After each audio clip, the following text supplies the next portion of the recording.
तो विद्यार्थियों, आज फिर से हम आपको डाइट के बारे में बताएंगे। डाइट की कौन सी शक्ति है, कौन से कार्य है। डाइट जो कि जापान की संसद है, संसद का नाम डाइट है, जो कि दो सदनीय है, प्रतिनिधि सभा और एक है सभासद सदन। इसके बारे में हमने पहले बताया है। अब आज की शक्तियों को जानेंगे, कार्य को जानेंगे। बताया भी है कि इसके पास एक विधायी शक्ति है, कानून निर्माण की शक्ति है, क्योंकि संसद का काम ही कानून बनाना होता है।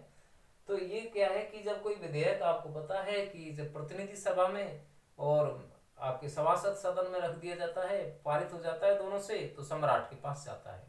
सम्राट की स्वीकृति मिलते ही कानून बन जाता है। ये चीज हम पहले जान चुके हैं। और आगे और भी शक्ति हैं। ये तो कानून निर्माण के बारे में बात हो गई। कानून निर्माण के लिए वहां एक और भी तरीका है। दूसरा तरीका वहां एक ये भी है, कल हमने बताया भी था कि जैसे दोनों सदनों में कोई असहमति है तो वहां संयुक्त समिति बनती है। संयुक्त अधिवेशन नहीं होता है, संयुक्त समिति बनती है। उस संयुक्त समिति में निर्णय करने का, समझौता कराने का प्रयास किया जाता है, लेकिन तब भी समझौता नहीं हो पाता है, निर्णय नहीं हो पाता है। और ऐसी स्थिति में प्रतिनिधि सभा अपने 2/3 बहुमत से प्रस्ताव को पारित कर देती है, तो भी विधेयक कानून का रूप धारण कर लेता है। ये बात हम जान चुके हैं। आज हम और भी शक्ति की बात करेंगे। अगली है संविधान संशोधन की शक्ति। तो जब ये कानून बनाती है तो कानून में संशोधन भी करती है, अर्थात संविधान में संशोधन भी करती है। संसद का ये काम हो गया। तो संविधान को बदलने का काम है। अब संविधान बदलने के लिए क्या है, प्रस्ताव लाया जाता है। दोनों सदन यदि उस 2/3 बहुमत से प्रस्ताव को पारित कर देंगे तो वो विधेयक एक तरीका से संविधान संशोधन वाला विधेयक है। इसके बाद फिर जनता के विचार जानने के लिए रखा जाता है, जिसको हम एक तरीका से यूँ कहें कि जनता में उसको फिर क्या है कि स्वीकृति के लिए रखा जाता है कि जनता उस संशोधन को स्वीकार करती भी है या नहीं करती है। ये जानने के लिए जनमत संग्रह कराते हैं, या यूँ कहो कि लोक निर्णय कराते हैं। लोक निर्णय में यदि जनता उस विधेयक को स्वीकार कर लेती है, संशोधन जो किया उसको मान्यता दे देती है, तो संशोधन हो जाएगा। सम्राट के पास उसको भेज देंगे, संविधान संशोधन वाले विधेयक को। और यदि जनता उसको अस्वीकार कर देती है तो वह संविधान संशोधन नहीं हो पाता है, चाहे संसद ने उसमें संशोधन क्यों ना कर दिया हो। क्या समझे? संसद संशोधन कर सकती है, करती है, लेकिन उसके लिए जनता की स्वीकृति होना बहुत जरूरी है। जनता उसको जनमत संग्रह में यदि स्वीकार करती है तो ही संशोधन होगा, और यदि अस्वीकार कर देती है तो संशोधन नहीं होगा। सीधी सी बात है। ठीक है। वित्त की बात कर रहे हैं। वित्त के मामले में आपको पता है संसद सर्वोच्च होती है। भारत में भी यही है। बिना वित्त की, बिना संसद की स्वीकृति के एक भी पैसा जमा नहीं हो सकता है, खर्च नहीं हो सकता है। यही स्थिति डाइट के बारे में है। डाइट का पूरा अधिकार है वित्त के मामले में, और कार्यपालिका बिना संसद की स्वीकृति के एक भी पैसा इसमें से नहीं निकाल सकती है। कोष जो होता है, तो बजट इसके लिए क्या होता है कि आपको पता होना चाहिए। वित्तीय शक्ति है कि वित्त के मामले में ये सर्वोपरि है।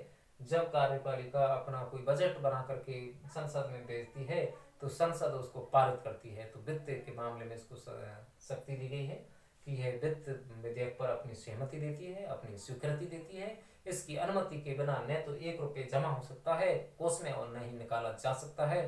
तो वित्त के मामले में इसके पास काफी व्यापक अधिकार दिए गए। तो वित्त की शक्ति इसको प्राप्त है। एक है इसके पास निर्वाचन की भी शक्ति है। विविध शक्ति में आती है निर्वाचन करने की शक्ति में। जैसे ये प्रधानमंत्री का निर्वाचन करती है। जो सदन है, अपने सदन में अध्यक्ष का, उपाध्यक्ष का, सभापति का और उपसभापति का निर्वाचन करना होता है। तो ये इसके पास निर्वाचन की भी शक्ति है। एक इसके पास शक्ति है राज सिंहासन के उत्तराधिकार के बारे में कानून बनाने की। राज सिंहासन आपको पता है जापान में कैसा शासन है। जापान में एक लोकतंत्र तो है ही, लेकिन वहाँ वंशानुगत रूप में हम देख रहे हैं कि सम्राट का पद भी है। तो उस वंशानुगत रूप में जो राज सिंहासन के जो उत्तराधिकार के नियम बनाने होते हैं, वो नियम बनाने का काम किसका है? वो बनाने का काम है जापान की डाइट का। तो उत्तराधिकार के बारे में ये नियम भी बनाती है। एक बात यह सामने आ रही है कि इसके पास कार्यपालिका संबंधी शक्तियां भी हैं। बिल्कुल होती हैं, कार्यपालिका संबंधी शक्तियां होती हैं, अर्थात ये कार्यपालिका पर पूरा नियंत्रण रखती है। मंत्रिमंडल में एक तरीका से सबसे बड़ा काम तो इसका ये होता है कि कार्यपालिका में ये जो सबसे पहले प्रधानमंत्री का चयन करती है संसद, जो कि अन्य देशों में नहीं होता है। अन्य देशों में जैसे भारत में नहीं है, भारत में लोकसभा में बहुमत प्राप्त दल के नेता को प्रधानमंत्री बना दिया जाता है। यहाँ ऐसा नहीं है। जब यहाँ चुनाव हो जाते हैं तो प्रधानमंत्री का चयन करने का कार्य एक तरीका से संसद करती है, संसद उसका चुनाव करती है। तो कार्यपालिका संबंधी शक्ति में सबसे महत्वपूर्ण शक्ति है कि ये अपनी कार्यपालिका में प्रधानमंत्री का चुनाव करती है। बाद में फिर क्या है कि जब संसद में से क्या है कि संसद में से क्या है कि जो मंत्रिमंडल बनता है, तो जो मंत्रिमंडल बना, कार्यपालिका बनी, कार्यपालिका मुखिया जो प्रधानमंत्री होता है, कार्यपालिका का मुखिया, अब वो पूरी की पूरी कार्यपालिका संसद के प्रति उत्तरदायी होती है। यदि संसद अविश्वास प्रस्ताव ला दे या किसी को हटा दे तो हटना होता है। तो ऐसी स्थिति में तो कार्यपालिका संबंधी शक्तियां हैं, मंत्रियों से प्रश्न पूछना है और कोई सवाल जवाब करना है, प्रश्न पूरक प्रश्न है, ऐसी प्रकार के क्या है कि नियंत्रण रखने के साधन होते हैं। निंदा प्रस्ताव, कटौती प्रस्ताव, ये जो तरीका है ये एक तरीका से संसद के द्वारा कार्यपालिका पर नियंत्रण रखने के साधन है, तरीका है। एक न्यायिक शक्ति भी है इसके पास, न्याय के मामले में शक्ति है। इसमें न्याय का मतलब यही है कि है इंग्लैंड जो है उसके पास तो क्या है कि कोई न्यायिक पुनरावलोकन की शक्ति नहीं है, लेकिन यहाँ इसके पास न्यायिक पुनरावलोकन की शक्ति है, जिसका मतलब ये हुआ कि न्यायिक शक्ति है इसके पास, जिसका मतलब ये हुआ कि ये न्याय के मामले में भी काम करती है। न्यायाधीशों का चयन करना है, न्यायाधीशों के लिए नियम बनाना है, तो इस तरीका से ये न्यायिक शक्ति भी इसको प्राप्त है, न्याय के मामले में शक्ति प्राप्त है। तो ये एक और बात रह गई, वो है सर्वोच्च राष्ट्रीय मंच। संसद जो है वो सर्वोच्च मंच है, राष्ट्र का मंच है, एक तरीका से दर्पण है, जनता का आईना है। जनता एक तरीका से जो कार्य अपेक्षा रखती है कि हमारी संसद को कौन से कार्य करने चाहिए, कौन कौन से नियम बनाने चाहिए, उन सब पर ये विचार करती है।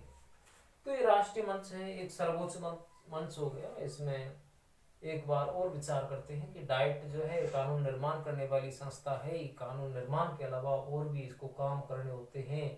ये कार्य कौन कौन से हैं, जैसे वित्त के मामले में है कि वित्त के मामले में बजट जो है बिना संसद की स्वीकृति के पारित नहीं होता है। संसद के बिना एक भी पैसा उसमें जमा नहीं होता है, नहीं निकाला जाता है। और है कि संविधान संशोधन के मामले में है, संविधान संशोधन जब भी कोई किया जाता है तो वह संसद की करती है, लेकिन संसद का जो संशोधन हो जाता है संसद के द्वारा, उसको फिर क्या है जनता की विचार जानने के लिए रखते हैं। जनता से मतलब क्या है कि आम जो लोग हैं उनके विचार जानते हैं, उनके विचार जानने के लिए मतदान कराया जाता है। मतदान में यदि जनता संशोधन के पक्ष में है, बहुमत ज़्यादा है, तो संशोधन हो जाएगा। जनता ने क्या है कि उसको संशोधन को स्वीकार नहीं किया और विपक्ष में वोट दिया तो संशोधन नहीं होता है। तो यहाँ बहुत अच्छी शक्ति है कि संसद एक तरीका से कानून निर्माण के अलावा निर्वाचन के विधायी कार्य, वित्तीय कार्य, ये कई तरह के कार्य संसद को करने होते हैं। तो ये हमने देखा कि संसद सर्वोपरि है, संसद राष्ट्रीय मंच है, संसद सर्वोच्च होती है और संसद के बनाए गए कानून ही पूरे देश में लागू होते हैं, मान्य होते हैं। संसद जो कि जनता का दर्पण होती है, जनता का आईना होती है, ये एक राष्ट्रीय मंच के रूप में काम करती है। संसद का जो मुखिया होता है वो एक तरीका से यूं मानो कि प्रधानमंत्री होता है और संसद कानून बनाने के अलावा बहुत से और भी कार्य करती है। निर्वाचन के कार्य भी इसको करने होते हैं और न्यायिक कार्य भी इसको करने होते हैं। न्यायिक शक्तियाँ भी इसके पास हैं। क्यों? क्योंकि हम देख रहे हैं कि अमेरिका में तो वो, इंग्लैंड में तो क्या है कि न्यायिक पुनरावलोकन नहीं है, अमेरिका में है, भारत में है और जापान में भी है। तो न्यायिक पुनरावलोकन की इसके पास शक्ति है। तो न्यायिक पुनरावलोकन में क्या होता है कि आपको पता है कि संसद के बनाए गए कानून यदि अनुचित हैं तो न्यायपालिका उनको अवैध घोषित कर सकती है और उनको रद्द भी कर सकती है। इस चीज को बोलते हैं न्यायिक पुनरावलोकन। तो न्यायिक पुनरावलोकन की व्यवस्था यहाँ है। निर्वाचन की शक्ति इसके पास है, राज सिंहासन के उत्तराधिकार के नियम बनाने का अधिकार इस डाइट के पास है, कानून बनाने की शक्ति तो है इसके पास, साधारण विधेयक हो, चाहे कोई वित्त विधेयक हो, चाहे कोई संविधान संशोधन का मामला हो, सभी मामलों में ये कानून बनाती है। तो एक तरीका से ये राष्ट्र का दर्पण है, जनता का आईना है, और कानून बनाने में तो इसकी अहम भूमिका आपने देखी है। इस तरीका से हमने देखा कि जापान की डाइट कैसे इसका गठन होता है, 2 सदन होते हैं, और फिर इसके कार्यों की आपने जानकारी प्राप्त की। तो यहाँ प्रश्न बहुत अच्छा बनता है कि डाइट क्या है, इसके कार्य और शक्तियाँ लिखें।